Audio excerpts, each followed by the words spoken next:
Selamat pagi, salam sejahtera Malaysia. Tuan-tuan dan puan-puan semua, inilah paling kita nantikan. Akhirnya Pakatan Harapan telah perlahan-lahan menunjukkan kepada rakyat Malaysia, kepada penyokong, kepada pengundi Pakatan Harapan, kepada pengundi Anwar Ibrahim untuk menjadikan beliau sebagai Perdana Menteri. Hari ini adalah jawapan terkini yang Anda pasti nantikan. Pakatan Harapan plus BN nampaknya 90% akan tertunai, akan direalisasikan gabungan antara Pakatan Harapan dan juga Barisan Nasional. Saya telah mendapat beberapa info daripada WhatsApp kawan-kawan dan juga daripada media juga yang mengatakan bahwa ini adalah satu perjumpaan antara pemimpin-pemimpin Pakatan Harapan dan juga Barisan Nasional. Melalui satu message yang telah tular di media sosial pada hari ini, perjumpaan antara BN dan Pakatan Harapan sedang berlangsung di Hotel Seri Pacific Kuala Lumpur. SU Agung UMNO Ahmad Maslan ketika ditemui di lobi hotel berkata, Presiden parti berhak membuat keputusan untuk kebaikan parti mengikut perlembagaan. Semua calon Barisan Nasional telah menandatangani perjanjian tertentu. Ini pasti tergempar. Hari ini Pakatan Harapan dan Barisan Nasional mengorak langkah Seri Pasifik bakal tubuh kerajaan bersama. Jadi akhirnya Anwar telah mendedahkan dengan siapa yang beliau akan bergabung. Adakah 82 kursi parlimen yang dikuasai oleh Pakatan Harapan bergabung dengan Barisan Nasional yang mempunyai 30 kursi parlimen pada ketika ini, dan mereka bentuk kerajaan mencukupi 112 kursi parlimen, dan inilah yang paling dinantikan rakyat Malaysia pada hari ini. Semua 30 ahli parlimen dari Barisan Nasional ketika ini berkumpul di Hotel Seri Pacific di Kuala Lumpur bagi menghadiri pertemuan dengan pimpinan tertinggi komponen Pakatan Harapan, termasuklah Presiden PKR Datuk Seri Anwar Ibrahim dan juga calon Perdana Menteri. Antara yang sudah kelihatan adalah pengurusi Barisan Nasional Datuk Seri Ahmad Zaid Hamidi, timbalannya Datuk Seri Muhammad Hassan ataupun Tokmat, Perdana Menteri Datuk Seri Ismail Sabri Yaakob, serta Presiden MCA Datuk Seri Wee Ka Siong. Manakala ahli parlimen lain yang turut kelihatan termasuklah ahli parlimen Pontian Datuk Seri Ahmad Maslan dan juga ahli parlimen Pengerang Datuk Seri Azalina Othman Said.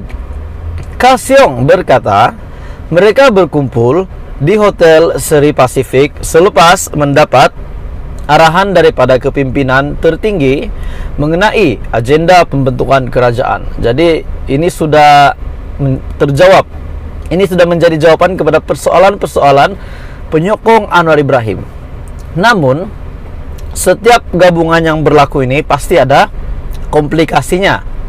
Pasti ada berita-berita susulan penerimaan rakyat Malaysia apabila Pakatan Harapan bergabung dengan kerusi BN, bergabung dengan parti Barisan Nasional. Sebab kita tahu Barisan Nasional pada ketika ini adalah salah satu PRU yang mereka bertanding. Ini adalah antara yang terburuk dalam sejarah Barisan Nasional.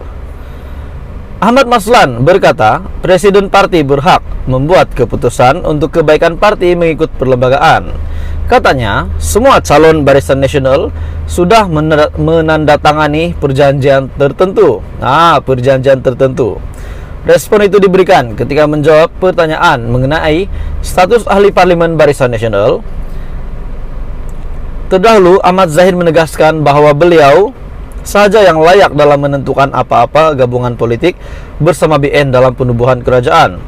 Beliau juga turut menegaskan mana-mana ahli parlimen yang melanggar arahan parti akan mengakibatkan kelucutan keahlian termasuk kerusi parlimen. Jadi tuan-tuan dan puan, inilah jawaban yang kita nantikan.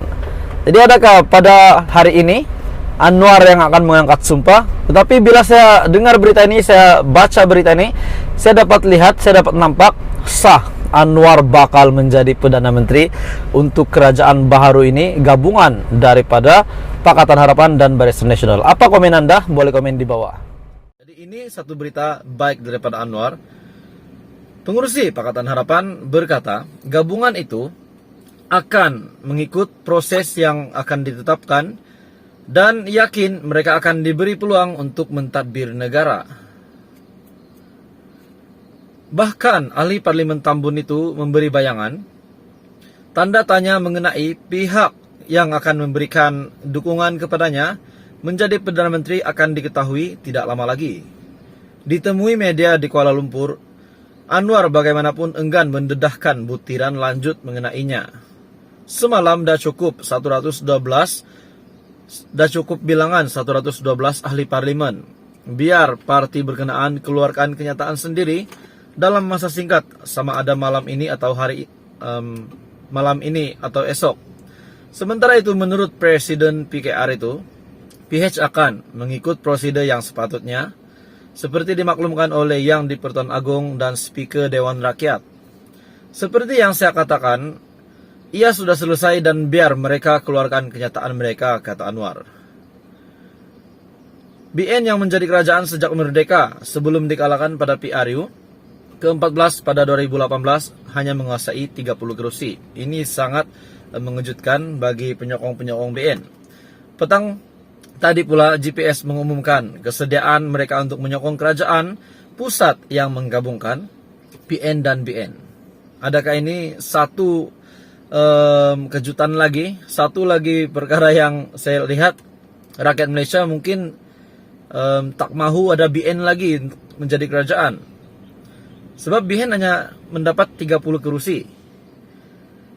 Manakala pengurusi Perikatan Nasional Muhyiddin Yassin pula memberitahu dia yakin akan dapat mencukupkan bilangan kursi minimum di Dewan Rakyat bagi membentuk kerajaan. Seterusnya menjadi Perdana Menteri sekali lagi. Bagaimanapun Barisan Nasional kemudian mengeluarkan kenyataan balas menafikan mereka ada berunding sama dengan GPS ataupun Barisan Nasional. Berdasarkan keadaan semasa, kerjasama di antara PN dan GPS masih belum cukup untuk mereka mendapat penguasaan majoriti muda di Dewan Rakyat. Dalam pada itu tuan-tuan dan puan, Anwar juga berkata dia gembira kerana isu mencukupkan bilangan ahli parlimen bagi membentuk kerajaan diselesaikan sudah oleh Pakatan Harapan. Maksudnya Pakatan Harapan pun sudah bersedia untuk menjadi kerajaan hari ini. Anwar Ibrahim bersedia untuk mengangkat sumpah hari ini. Titah Agong memberi tempo sehingga jam 2 hari ini untuk pemimpin-pemimpin utama parti politik yang terlibat dalam pilihan raya umum membuktikan mereka mempunyai majoriti di Dewan Rakyat sebelum mengangkat sumpah sebagai Perdana Menteri. Jadi siapa yang angkat sumpah hari ini? Saya yakin dan percaya Anwar Ibrahim boleh mengangkat sumpah hari ini. Tapi dalam masa yang sama tidak mustahil bagi Muhyiddin Yassin. Jadi tuan-tuan dan puan, teruskan bersama di dalam channel ini. Kita lihat jam 2 siapa yang akan mengangkat sumpah. Adakah Anwar Ibrahim ataupun Muhyiddin Yassin ataupun siapa? Teruskan bersama di dalam channel ini untuk update terkini PRU 15.